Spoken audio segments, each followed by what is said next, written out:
Shabbat Shalom.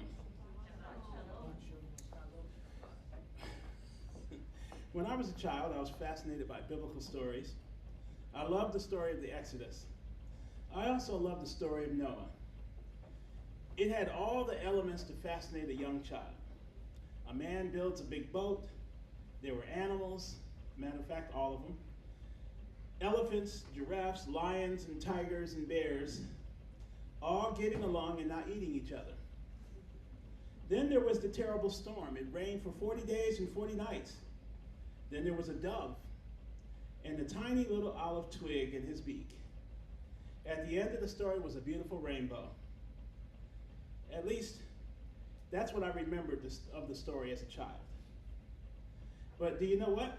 As a grown man, I found out that that was pretty much the same story I had stuck in my head. I went into seminary and we studied Noah, and somehow the story didn't change that much. Decades later, when I began fasting and praying in preparation for ordination as a pastor, life had beaten me down and I had turned away from religion. And yet, here I was again, keeping the Sabbath and preparing to be anointed with oil.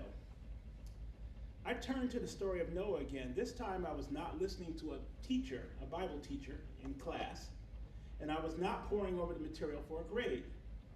This time, I was listening to an internal urge inside me, something deep inside of me. I couldn't explain it. But this time my eyes were opened. I wanted to share everything I had just noticed, but most of my friends were,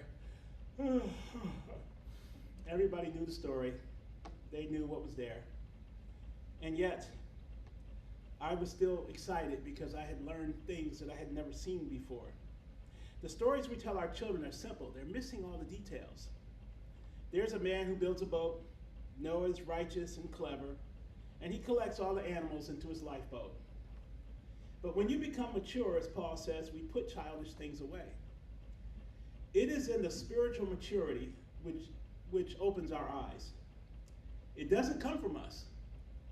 No amount of sincere effort or straining or self-discipline can give us what Adonai Elohim gives us freely. But only if we listen. All through the scriptures, Adonai emphatically commands us to do one thing in particular, to listen. Listen. Listen diligently to me and eat what is good and delight yourself in abundance. And he's not talking about food. Incline your ear and come to me. Listen so that your soul may live. Isaiah, or Yeshayahu, 55, my eyes, forgive me, 55 verses 2 through 3. The single hardest thing for humans to silence is the noise in our minds, in the back of our heads. That silence feeds us criticism of others. It also puts doubts in our minds about ourselves. All those thoughts that keep us up at night and keep us from falling asleep.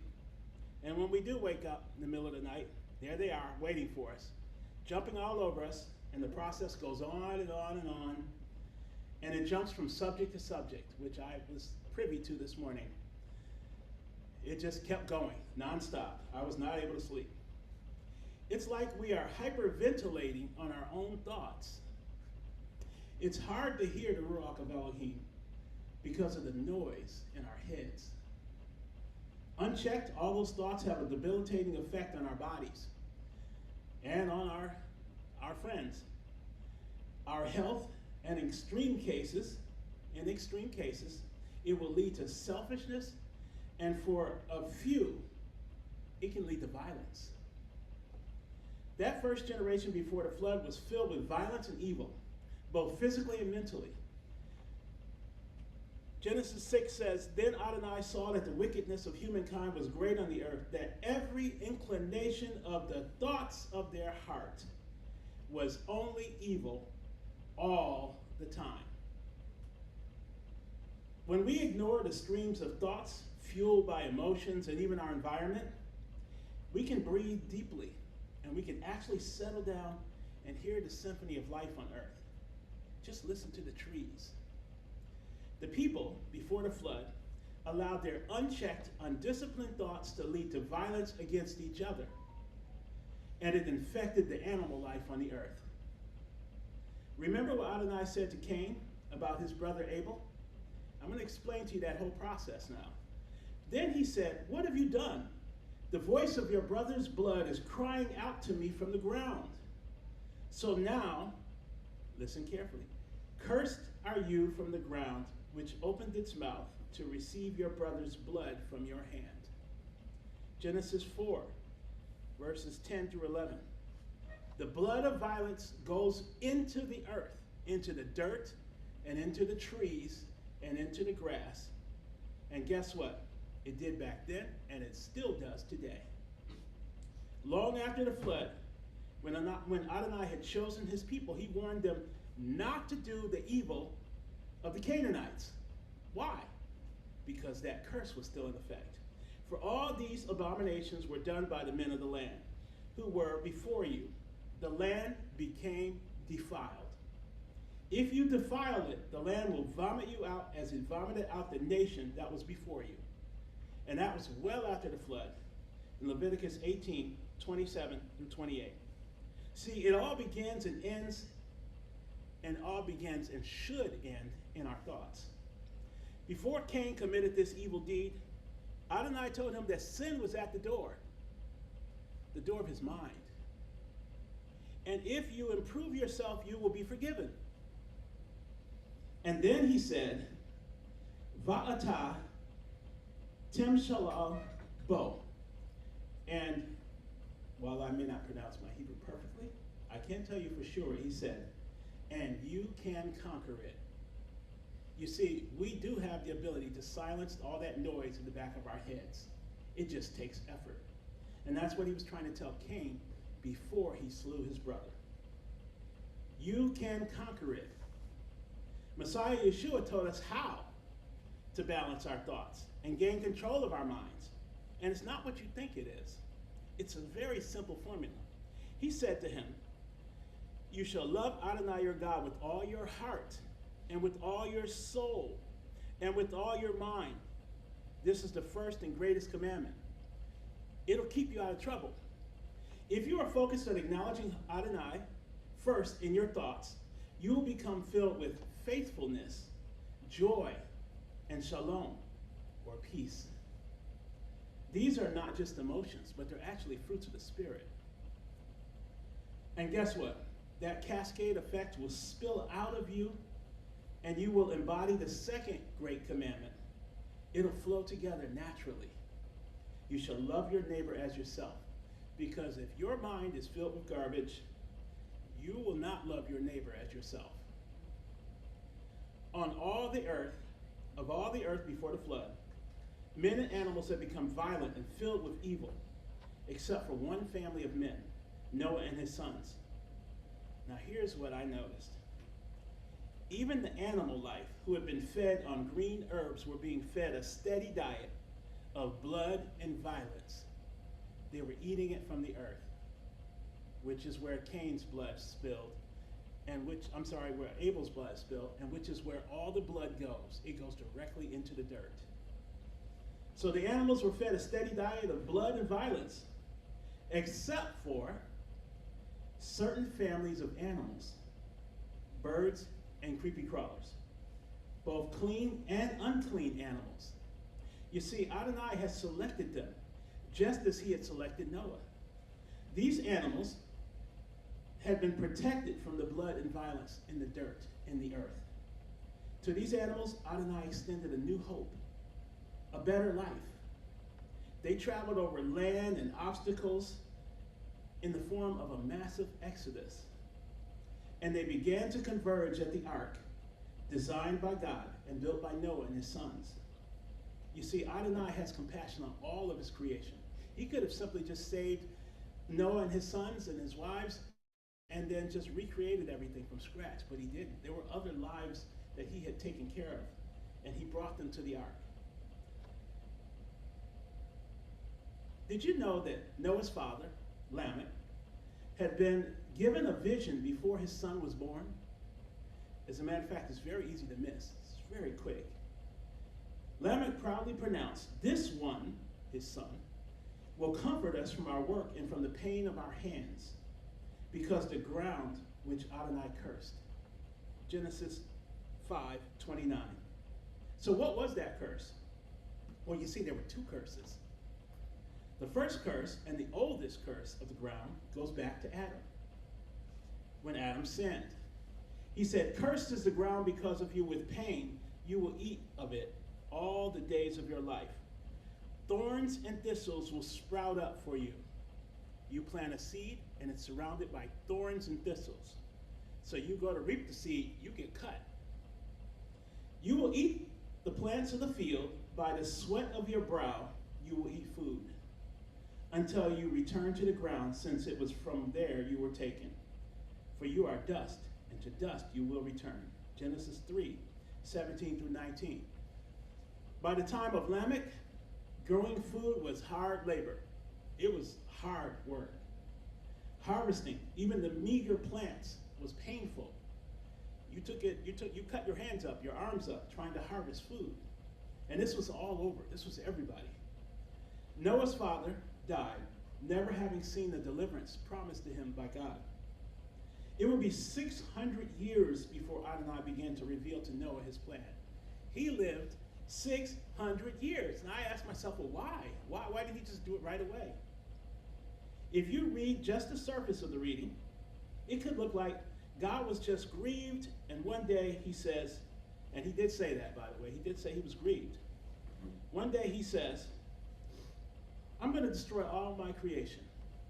That's the way it looks on the surface. But you have to weigh in the rest of the scriptures to understand what's going on. In truth, thousands of years had passed since Cain slew Abel. Adonai had determined he himself would lift the curse from the ground, which he revealed to Lamech before Noah's birth. And still, even after Noah's birth, he waited 600 years to act. In fact, while Noah was building the ark, Peter, an emissary of Messiah Yeshua, revealed to us something about Noah. This is why it's important to dig into the rest of the scriptures, to read them all as one.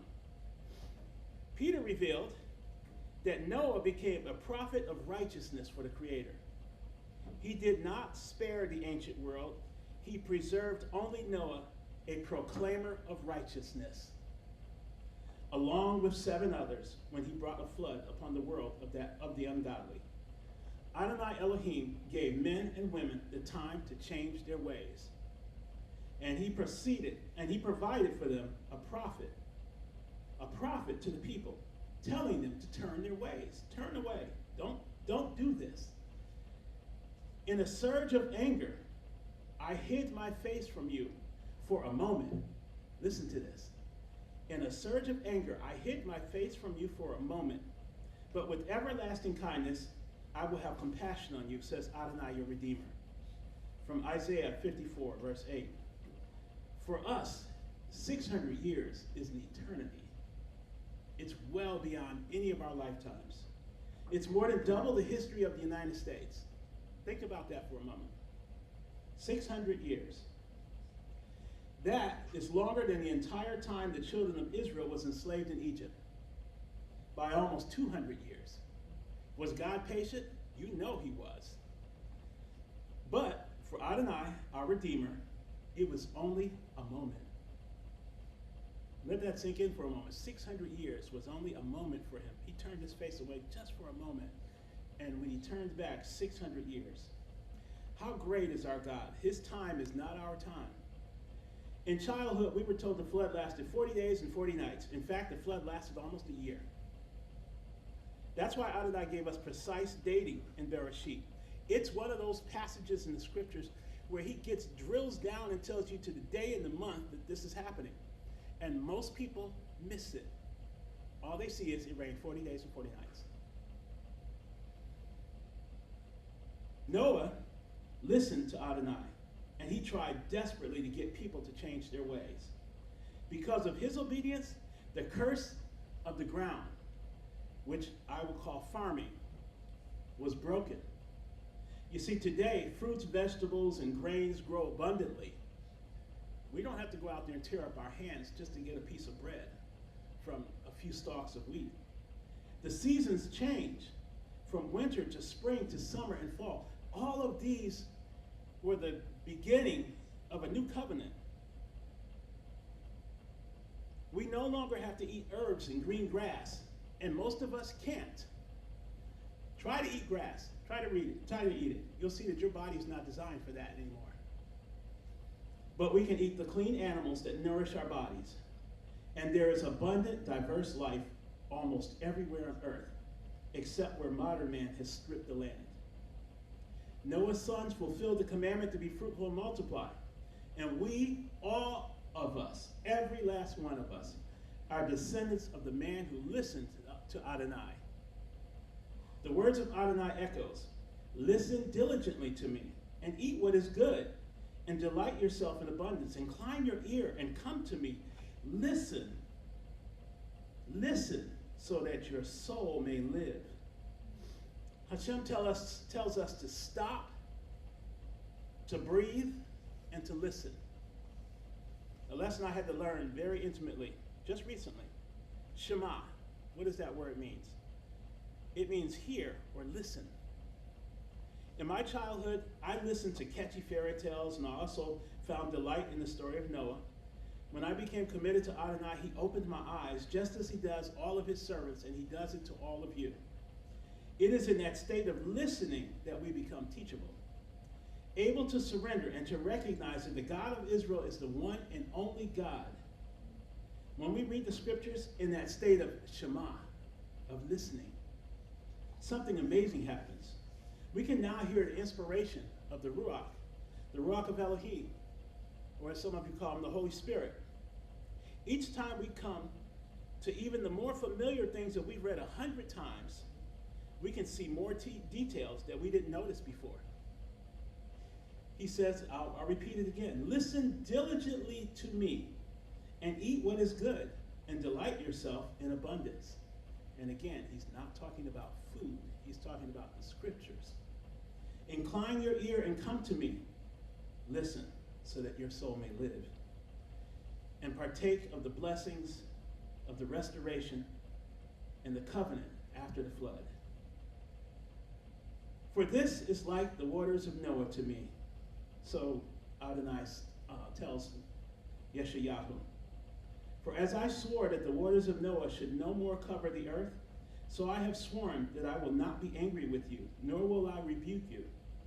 Though the mountains depart and the hills be shaken, my love will not depart from you, nor will my covenant of peace be shaken, says Adonai, who has compassion on you. Isaiah 54, 9 through 10. You see, he provided for us a way to break out of this pattern. He sent his son, and through his spirit, which he left with us, which he, as the scriptures say, he poured out to us. Through that spirit, we have self-control. We can control those thoughts in our minds. And by that spirit, we have a covenant of peace. Shabbat Shalom.